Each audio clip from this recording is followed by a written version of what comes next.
नमस्कार दोस्तों, BEd first year paper first का यह 7वां वीडियो है। प्रश्न संख्या 5 से कंटिन्यू करते हैं हम लोग।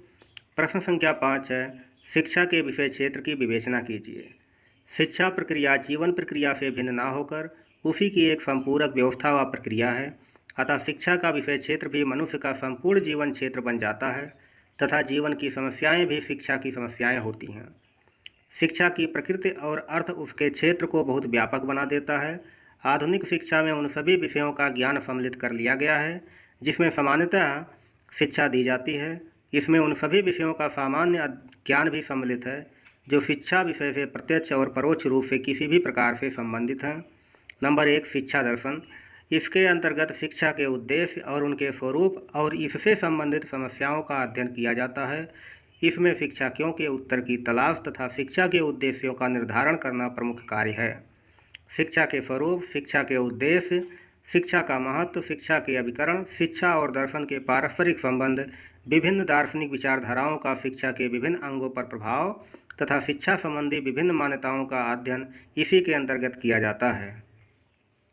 आदर्शवाद, प्रकृतिवाद, प्रयोजनवाद और यथार्थवाद जैसी दार्शनिक विचारधाराएं शिक्षा के उद्देश्यों को निश्चित करने, उसके स्वरूप निर्धारण और शिक्षा के मूल्यांकन में विशेष रूप से सहायक होती हैं। नंबर 2, शिक्षा मनोविज्ञान। बालकों की शिक्षा और विकास संबंधी ऐसी अनेक समस्याएं हैं जिनके निराकरण के लिए मनोविज्ञान विशेष रूप से सहायक एवं उपयोगी होता सिद्ध हुआ है। शिक्षा मनोविज्ञान अब मनोविज्ञान की एक विकसित एवं प्रमुख शाखा का रूप ले चुका है। शिक्षा मनोविज्ञान के अंतर्गत बालकों के मानसिक, शारीरिक, संवेगात्मक विकास, सामाजिक और सामुदायिक विकास, उनके व्यक्तित्व के विकास, उनकी बुद्धि, योग्यता, क्षमता और अभिरुचि, चिंतन, स्मरण और कल्पना शक्ति आदि समस्त मनोवैज्ञानिक पक्षों का गहन अध्ययन किया जाता है। इसके साथ साथ इसमें अधिगम प्रक्रिया के विभिन्न स्वरूपों, अधिगम पद्धति, अधिगम में शिक्षक का योगदान, अधिगम की विभिन्न दशाओं और विभिन्न मानसिक प्रक्रियाओं में उनके उपयोग आदि का अध्ययन किया जाता है। नंबर 3, शैक्षिक समस्याएं। इस शाखा में शिक्षा की विभिन्न समस्याओं का अध्ययन और उनके समाधान की संभावनाओं पर विचार किया जाता है। शिक्षा प्राथमिक स्तर, उच्च स्तर अथवा व्यावसायिक एवं तकनीकी स्तर की हो सकती है। समस्या प्रौढ़ अथवा शिशु शिक्षा की भी हो सकती है। प्रभावपूर्ण शिक्षा के लिए उनकी समस्याओं का हल खोजा जाता है। नंबर 4, शैक्षिक समाजशास्त्र। इस शाखा में शिक्षा की सामाजिक पृष्ठभूमि और उसके समाजशास्त्रीय आधारों का अध्ययन किया जाता है। आज की मान्यता है कि विद्यालयों को समाज का लघुरूप होना चाहिए। समाज के अनुकूल और सामाजिक आवश्यकताओं की पूर्ति से संबंधित ऐसी अनेक समस्याएं हैं जिनके निराकरण का प्रयास इस शाखा के अंतर्गत किया जाता है। इसमें समाज के स्वरूप, संस्कृति के स्वरूप, समाज की अंतःक्रियाओं, विभिन्न सामाजिक प्रवृत्तियों और शिक्षा पर उनके प्रभाव का अध्ययन किया जाता है। साथ ही साथ इसमें संस्कृति और शिक्षा के संबंध, समाज और शिक्षा के संबंध, समाजीकरण और समाजीकरण के प्रमुख तत्वों तथा प्रक्रियाओं पर विचार किया जाता है। नंबर 5, शिक्षा का इतिहास एवं विकास। शिक्षा का इतिहास पूर्ववर्ती शैक्षिक विचारधाराओं की जानकारी वर्तमान शैक्षिक समस्याओं को सुलझाने में सहायक होती है। किसी देश की शिक्षा का विकास कैसे हुआ है, शिक्षा में परिवर्तन तथा विकास के लिए मुख्य प्रयास क्या रहे हैं, शिक्षा व्यवस्था के प्रारंभ, पूर्व इतिहास काल की शिक्षा व्यवस्था, संस्कृति और शिक्षा से संबंध, शिक्षा के प्रमुख युग परिवर्तक, सरकारी शैक्षिक नीतियाँ, गैर सरकारी प्रयासों तथा शिक्षा शास्त्रियों की शैक्षिक विचारधाराओं आदि का अध्ययन इस खंड में किया जाता है। नंबर 6, शिक्षण पद्धति। शिक्षा की इस शाखा में विभिन्न विषयों की शिक्षा पद्धतियों पर विचार किया जाता है और उनसे संबंधित अध्ययन सिद्धांतों का अध्ययन होता है। इसमें मुख्यतः विभिन्न विषयों के शिक्षण स्वरूप, उनके पढ़ाए जाने की आवश्यकता, उनके शिक्षण के प्रमुख उद्देश्य, उनके विभिन्न घटक और उन घटकों से संबंधित ज्ञान और सूचनाओं से छात्रों को परिचित कराने की विधि और क्रम, उस विषय की पाठ्यपुस्तकें और उनके प्रकार, उसके शिक्षण उद्देश्यों की प्राप्ति के लिए आवश्यक अध्ययन एवं अध्यापन क्रियाएं एवं उस विषय के शिक्षक की सफलता तथा असफलता का मूल्यांकन आदि पर विचार होता है। शिक्षा का यह क्षेत्र शिक्षण कला और उसके विज्ञान से संबंध रखता है। नंबर 7, शैक्षिक प्रशासन एवं संगठन। इस शाखा के अंतर्गत शिक्षा के संगठन और प्रशासन से संबंधित सिद्धांतों और समस्याओं का अध्ययन किया जाता है। किसी राष्ट्र की शिक्षा का स्वरूप बहुत कुछ उनके शैक्षिक प्रशासन एवं संगठन पर निर्भर करता है। इस शाखा में विभिन्न स्तर के विद्यालयों की स्थापना, उनके प्रबंध, उनके नियंत्रण और निर्देशन, उनकी निरीक्षण व्यवस्था, उनके प्रबंधकों, अध्यापकों, प्रधानाचार्यों और कर्मचारियों की नियुक्ति, उनके वेतन भत्ते, उनके कार्यों की सफलता असफलता आदि का अध्ययन किया जाता है। साथ ही साथ शिक्षा को जनतंत्रात्मक सिद्धांतों के अनुरूप बनाने, इसकी स्वतंत्रता को सुरक्षित रखने, शिक्षा के समान अवसर की उपलब्धता सुनिश्चित करने, छात्रों के स्वास्थ्य की रक्षा करने आदि के लिए वर्तमान शैक्षिक प्रशासन का अध्ययन करके उसमें आवश्यक सुधार और वर्तमान संभावनाओं पर विचार किया जाता है। नंबर 8, तुलनात्मक शिक्षा। इस शाखा में अन्य देशों की शिक्षा प्रणालियों एवं उनकी विशेषताओं का अध्ययन किया जाता है। विभिन्न देशों की शिक्षा पद्धतियों की तुलना करके यह ज्ञात करने का प्रयास किया जाता है कि इनमें परस्पर क्या अंतर है, क्या समानताएं हैं और यह सब क्यों है, इनका परस्पर एक दूसरे पर क्या प्रभाव पड़ा है और क्या प्रभाव पड़ रहा है। विभिन्न देशों की सांस्कृतिक, सामाजिक, भौगोलिक, राजनीतिक और आर्थिक परिस्थितियों के शिक्षा प्रणाली पर पड़ने वाले प्रभाव पर भी अध्ययन इस शाखा में किया जाता है। नंबर 9, शिक्षा मानव संसाधन विकास के रूप में। किसी भी राष्ट्र का विकास उसके निवासी नागरिकों पर निर्भर करता है। राष्ट्र का निर्माण उसके नागरिकों द्वारा ही संभव होता है। इस नवीन विचारधारा के अनुरूप आज शिक्षा को विकास के प्रमुख साधन उस देश के नागरिकों को तैयार करने एवं विकसित करने के लिए उत्तरदायी बनाने का प्रयास किया जा रहा है। शिक्षा के इस क्षेत्र में मनुष्य को एक प्राथमिक संसाधन के रूप में व्याख्यायित किया जाता है। अब देखते हैं प्रश्न नंबर 6, प्रकृतिवादी शिक्षा का क्या अर्थ है? प्रकृतिवादी शिक्षा की विशेषताएं तथा उद्देश्य बताइए। प्रकृतिवाद पूर्णतः भौतिकवादी दर्शन है। यह प्रकृति को ही सब कुछ मानता है। काम्टे, बेकन, हॉब्स, डार्विन और लैमार्क प्रकृतिवाद के प्रारंभिक विचारक माने जाते हैं। इसके पश्चात रूसो, हर्बर्ट स्पेंसर और हक्सले आदि विचारकों ने प्रकृतिवाद के विकास में योगदान दिया। प्रकृति क्या है? प्रकृतिवादी विचारक प्रकृति के ज्ञान को वास्तविक ज्ञान मानते हैं। समान रूप में प्रकृति का अर्थ उस रचना से लिया जाता है जो स्वाभाविक रूप में विकसित होती है, साथ ही जिसके निर्माण में मनुष्य की कोई भूमिका एवं हाथ नहीं होता। उदाहरणार्थ पृथ्वी, समुद्र, पहाड़, नदियाँ, आकाश, सूर्य, चंद्रमा, नक्षत्र, बादल, वर्षा, वनस्पति और जीव जंतु इत्यादि। प्रकृतिवाद का अर्थ। प्रकृतिवाद विचार एवं व्यवहार में परिवर्तन की वह प्रवृत्ति है जो सामाजिक कृत्रिमता के स्थान पर वैयक्तिक स्वाभाविकता को महत्व देती हैं। प्रकृतिवाद प्रकृति के अलावा किसी अन्य तत्व को यथार्थ नहीं मानता। प्रकृति के ऊपर कोई शक्ति या ईश्वर नहीं है, अर्थात प्रकृति ही सब कुछ है। जेम्स वार्ड के अनुसार प्रकृतिवाद वह विचारधारा है जो प्रकृति को ईश्वर से अलग करती है और आत्मा को पदार्थ अथवा भौतिक तत्व के अधीन मानती है और अपरिवर्तनशील नियमों को सर्वोच्च मानती है। थॉमस और लैंग के अनुसार प्रकृतिवाद आदर्शवाद के विपरीत मन को पदार्थ के अधीन मानता है और यह विश्वास करता है कि अंतिम वास्तविकता भौतिक है, आध्यात्मिक नहीं। अब बात करते हैं प्रकृतिवादी शिक्षा की विशेषताएं। नंबर 1, पुस्तकीय ज्ञान का विरोध। रूसोवादी प्रकृतिवादी शिक्षकों ने पुस्तकीय ज्ञान को बालक के लिए अनावश्यक समझकर उसका कड़ा विरोध किया। अनुभव द्वारा प्राप्त ज्ञान बालक के लिए स्थायी एवं उपयोगी होता है। रूसो को पुस्तकों के पठन पाठन से अत्यंत घृणा थी। उसने कहा है, पुस्तकें हमें ऐसा ज्ञान प्रदान करती हैं जिनके विषय में हम अनुभव शून्य होते हैं। नंबर 2, स्वशिक्षा पर बल। प्रकृतिवादी अनुभव द्वारा शिक्षा और करके सीखना व्यवहारिक शिक्षण विधियों पर बल देते हैं। रूसो के अनुसार बालक जो पाठ खेल के मैदान में सीखता है वह कक्षा के पाठ से चौगुना उपयोगी होता है। नंबर 3, प्रकृति की ओर लौटने का सिद्धांत। प्रकृतिवादी विचारकों में आधुनिक सभ्य समाज के दोषों, सामाजिक बंधनों, कृत्रिमताओं और विकारों से बालक को मुक्त रखने के लिए प्रकृति की ओर लौटने, बैक टू नेचर का नारा दिया। रूसो ने कहा कि ईश्वर या प्रकृति नियंता के यहाँ से प्रत्येक वस्तुएं अच्छे रूप में आती हैं, किंतु मानव के हाथों पड़ते ही वह दूषित हो जाती हैं। नेक्स्ट 4 नंबर, बाल केंद्रित शिक्षा। प्रकृतवादियों ने बालक को बालक ना मानकर अपितु प्रौढ़ मानकर शिक्षा देना एक बहुत बड़ी भूल माना। शिक्षा जगत में शिक्षक तभी सफल हो सकता है जब वह बालक को बालक समझकर शिक्षा देगा। शिक्षक को बालक के स्वभाव, प्रकृति एवं बाल मनोविज्ञान का पूरा ज्ञान होना चाहिए।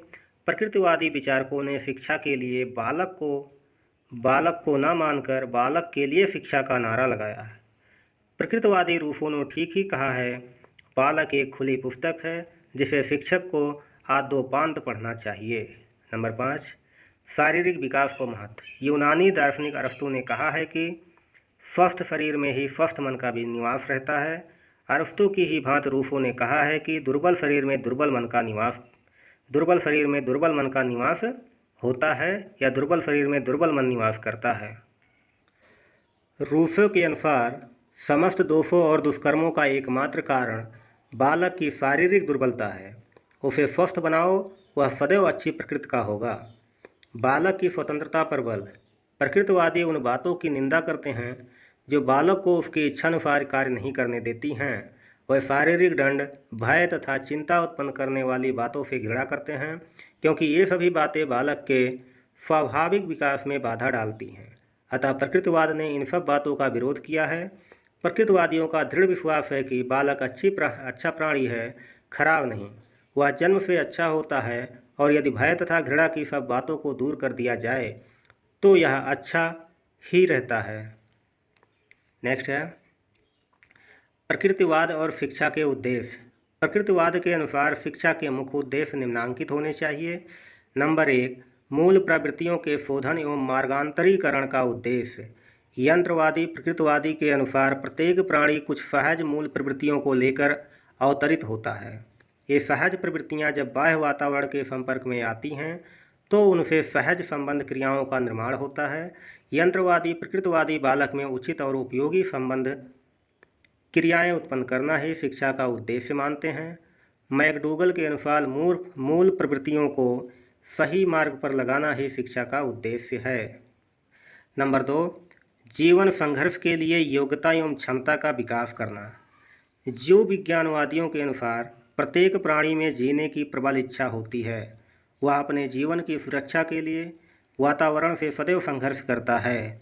अतएव उनके अनुसार हमारी शिक्षा का उद्देश्य व्यक्ति तथा राष्ट्र को जीवन संघर्ष के लिए तैयार होना चाहिए। नंबर 3, मनुष्य को पर्यावरण से समायोजन के अनुकूल बनाना। फ्रांसीसी दार्शनिक लैमार्क डार्विन के विचार के समर्थक थे। लैमार्क का मानना है कि प्रत्येक प्राणी में स्वयं को अपनी परिस्थितियों के अनुकूल बनाने की क्षमता होती है। अतः लैमार्क के अनुसार शिक्षा का उद्देश्य मनुष्य में वह क्षमता विकसित करना है जिससे वह अपने आप को वातावरण के अनुकूल निर्मित कर सके। नंबर 4, जातीय गुणों का विकास। जॉर्ज बर्नार्ड शॉ जातीय अनुभव और गुणों के संरक्षण और विकास पर जोर देते हैं। वह शिक्षा द्वारा मनुष्य को अपने जातीय अनुभव और गुणों से परिचित कराकर पीढ़ी दर पीढ़ी हस्तांतरित करना चाहते थे। उनके अनुसार शिक्षा का उद्देश्य जातीय गुणों एवं अनुभवों का संरक्षण एवं हस्तांतरण होना चाहिए। नंबर 5, पूर्ण जीवन की तैयारी का उद्देश्य। स्पेंसर के अनुसार शिक्षा द्वारा मनुष्य को आत्मरक्षा करने, जीविकोपार्जन की क्षमता विकसित करने एवं अपनी संतान की रक्षा करने तथा सामाजिक एवं राजनीतिक क्रियाओं में भाग लेने और अवकाश के समय का सदुपयोग करने में दक्ष करना चाहिए। वह इसे पूर्ण जीवन की तैयारी कहते हैं। नंबर 6, जीवन के वर्तमान सुख की सुरक्षा का उद्देश्य। प्रकृतिवादी व्यक्ति के वर्तमान सुख की सुरक्षा को महत्व देते हैं। इस प्रकार शिक्षा का उद्देश्य व्यक्ति के वर्तमान सुख की सुरक्षा करना होना चाहिए।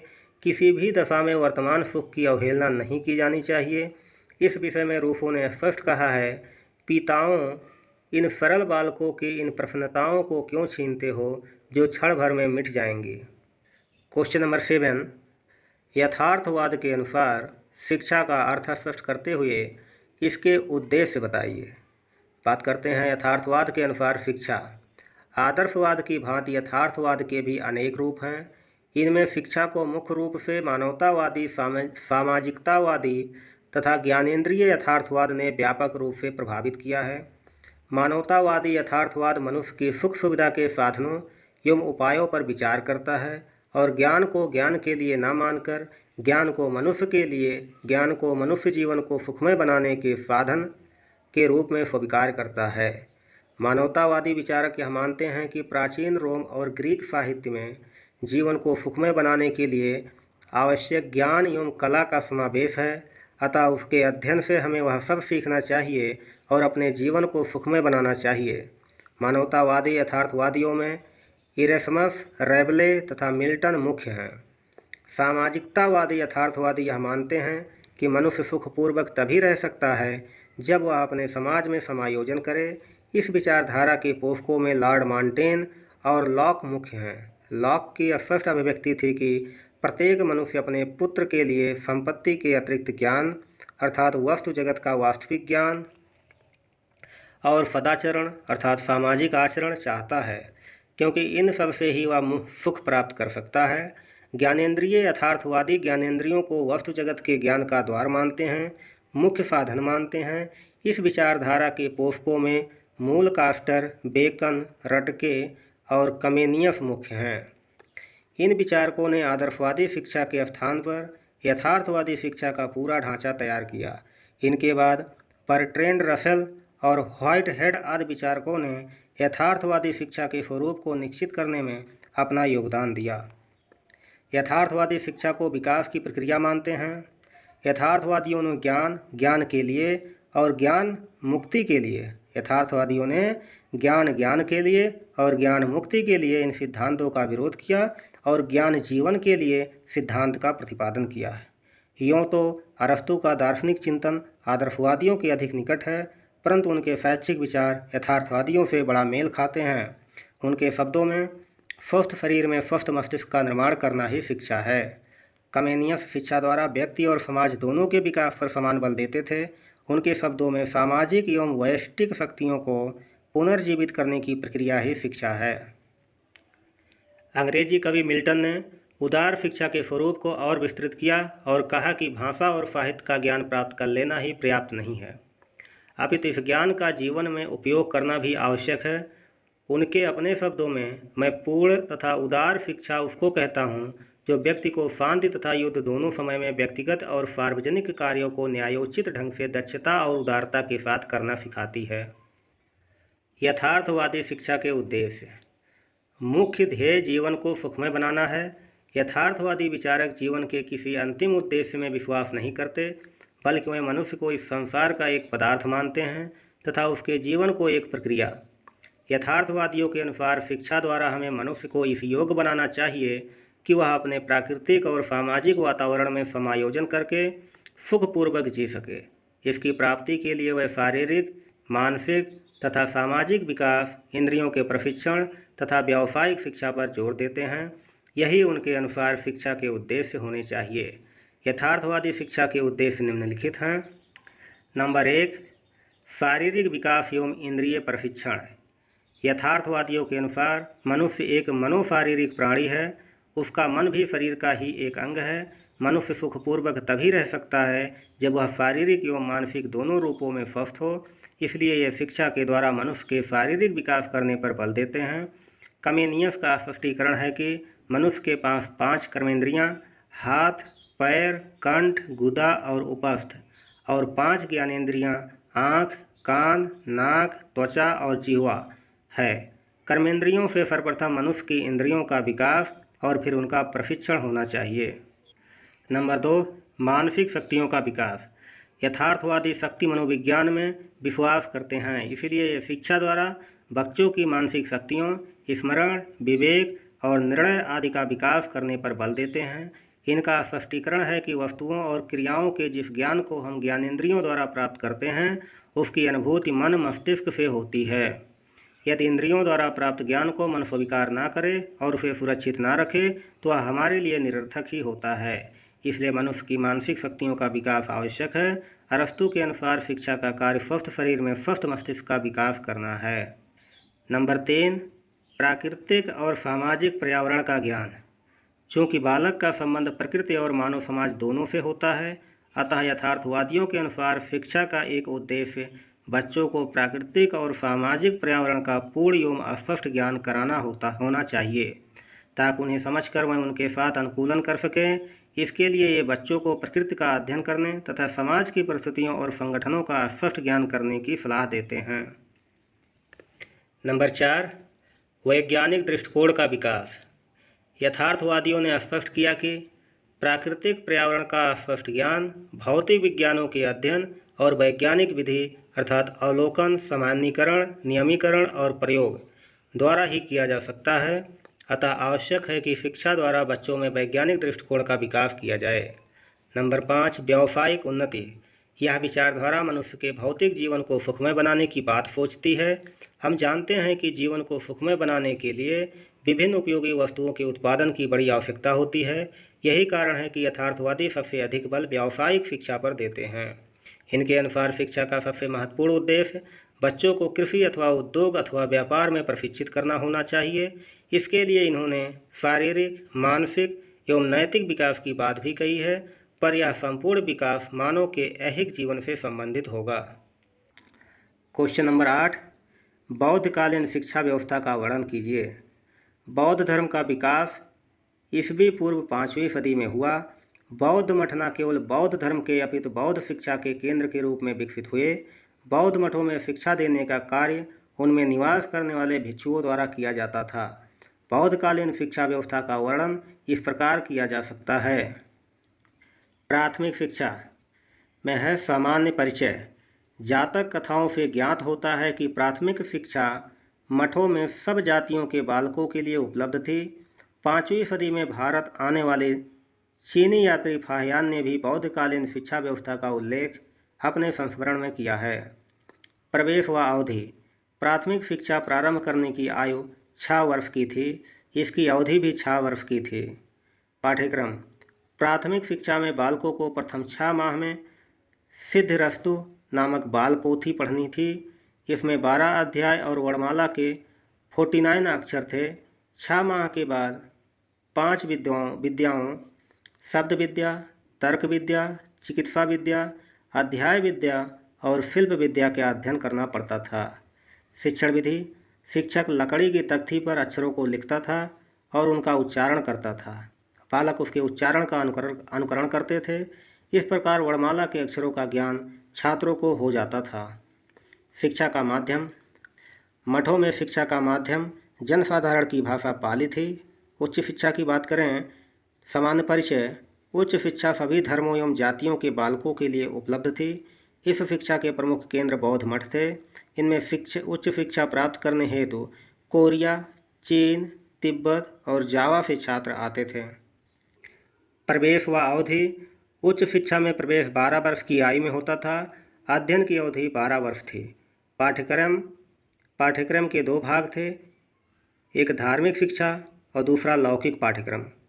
धार्मिक शिक्षा में भिक्षुओं एवं भिक्षुणियों के लिए थी, जो बौद्ध धर्म के साहित्य, त्रिपिटक, विनय व धम्म आदि पढ़ते थे। लौकिक पाठ्यक्रम में यह नागरिकों के लिए था, जिसमें धर्म, दर्शन, साहित्य, तर्कशास्त्र, न्यायशास्त्र, चिकित्सा शास्त्र आदि पढ़ाए जाते थे। शिक्षा का माध्यम पाली भाषा थी। इसके अतिरिक्त देश की अन्य प्रचलित भाषाओं का भी प्रयोग किया जाता था। महात्मा बुद्ध के भिक्षुओं को यह अनुमति थी, ओ भिक्षुओं, मैं तुम्हें प्रत्येक को अपनी भाषा में बुद्ध की शिक्षाओं को सीखने की अनुमति देता हूँ। बात करते हैं शिक्षा के प्रसिद्ध विश्वविद्यालय। बौद्ध काल में शिक्षा के मुख्य केंद्र मठ एवं विहार थे। कुछ मठों एवं विहारों ने विश्वविद्यालयों के रूप में विकसित होकर पर्याप्त ख्याति अर्जित की। कुछ प्रमुख विश्वविद्यालय इस प्रकार थे, जैसे नदिया विश्वविद्यालय। यह विश्वविद्यालय पूर्वी बंगाल में नदिया नामक स्थान पर था। 11वीं सदी में यह शिक्षा का प्रमुख केंद्र था। नेक्स्ट है वल्लभी का विश्वविद्यालय। 7वीं सदी से 12वीं सदी तक यह काठियावाड़ में बला नामक स्थान पर शिक्षा का प्रमुख केंद्र था, प्रसिद्ध केंद्र था। नेक्स्ट है विक्रमशिला। यह विश्वविद्यालय उत्तरी मगध में गंगा नदी के तट पर एक सुंदर पहाड़ी पर स्थित था। इसे खिलजी ने 1203 ईस्वी में नष्ट कर दिया। नेक्स्ट है तक्षशिला विश्वविद्यालय। तक्षशिला महाविश्वविद्यालय रावलपिंडी से 20 मील पश्चिम में था। यह 600 ईस्वी तक अपनी प्रसिद्धि की पराकाष्ठा पर था। पाणिनि, चाणक्य अर्थात कौटिल्य, चिकित्सक जीवक, सम्राट चंद्रगुप्त और पुष्यमित्र इसी विश्वविद्यालय की उपज थे। 5वीं सदी में बर्बर हूणों ने इसका सदैव के लिए विनाश कर दिया। नेक्स्ट है नालंदा विश्वविद्यालय। यह विश्वविद्यालय पटना से 50 मील दूर दक्षिण में स्थित था। यह लगभग 1 मील लंबा और आधा मील चौड़ा था। इसमें 8 बड़े सभा भवन और 3000 अध्ययन कक्ष थे। इसका पुस्तकालय 9 मंजिल का था। इसकी पराकाष्ठा के समय में इसमें 1500 शिक्षक एवं 10,000 छात्र थे। इसमें चीन, जावा आदि देशों के छात्र अध्ययन करते थे। यह अंतर्राष्ट्रीय ख्याति प्राप्त विश्वविद्यालय था, परंतु 1203 ईस्वी में बख्तियार खिलजी ने आक्रमण करके इसे धराशायी कर दिया। अब बात करते हैं शिक्षा के अन्य क्षेत्रों की। इसमें नंबर 1 है नारी शिक्षा। महात्मा बुद्ध ने नारी शिक्षा को नवजीवन प्रदान किया।